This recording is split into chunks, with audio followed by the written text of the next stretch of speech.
Chapter 6200. At the same time, Jacob left Antique Street in despair.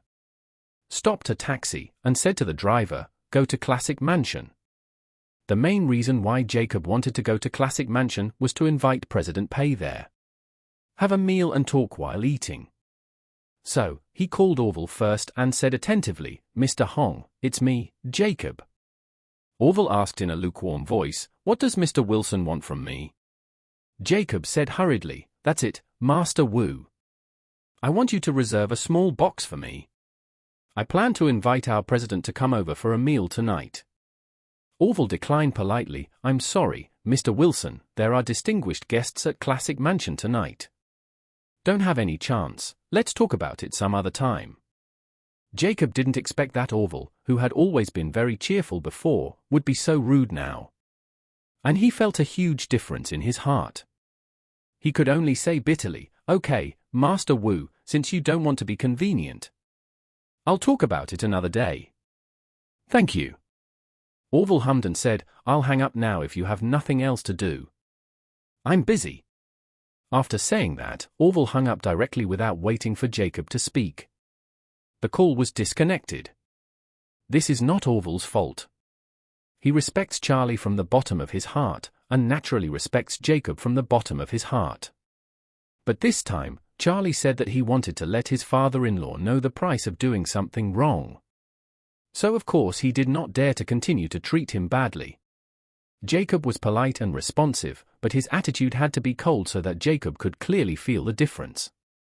At this time, Jacob was extremely depressed and couldn't help but sigh to himself. "I never thought that after this incident, even Orville wouldn't want to see me anymore. If I had known this, I might as well just hold that damn thing honestly. I'll be safe with 200,000 and have a good vacation in Dubai. That way, not only would I have 200,000 in hand, but the association won't know about these bad things. And Mr. Hong won't have any objections to me." Jacob, who was filled with regret, was sitting alone in the back seat of a taxi. Tears of grievance almost fall. Seeing that the driver was quietly looking at him through the rearview mirror in the car. He quickly turned his face to the side, then took out his cell phone and called President Pei. As soon as the phone call came through, President Pei asked him, "Jacob, how is the matter going? Has Irvin done it?" President Pei was still waiting for Jacob to find Mr. Orville to put pressure on Irvin. Take the initiative to refute rumors. But Jacob knew in his heart that there was no chance of refuting the rumors. So he could only say in embarrassment, "President Pei, there is something going on with Irvin. This guy is determined to go against me now, and Mr. Orville has no idea what to do with him. Yes, and Mr. Orville also told me about the difficulty. Irvin is his minion, and he is in a dilemma, so it is not convenient for him to intervene." President Pei smacked his lips and said, "Oh, this is a bit difficult to do. If you can't refute the rumors, you can't stop the mouths of these people in the meeting." Jacob said hurriedly, "President Pei, although there is no way for Irvin to come out to refute the rumors, what I can guarantee is that this matter will definitely not continue to ferment. What Irvin said about fraud is pure nonsense. It is impossible for the police to intervene. If the police do not intervene, no one can characterize this matter. And I also told Liang Yun this matter is just a misunderstanding. And he also made it clear that he will not pursue it any further." President Pei murmured, This matter cannot be settled." Jacob said hurriedly, "The matter will not settle down, but it will not develop into a serious matter. After the limelight in the next few days, the popularity will probably go down." President Pei said, "Jacob, you think the heat has gone down. But the people in the association may not let you go so easily. The key point is that you are now the second in command, blocking the way of many people.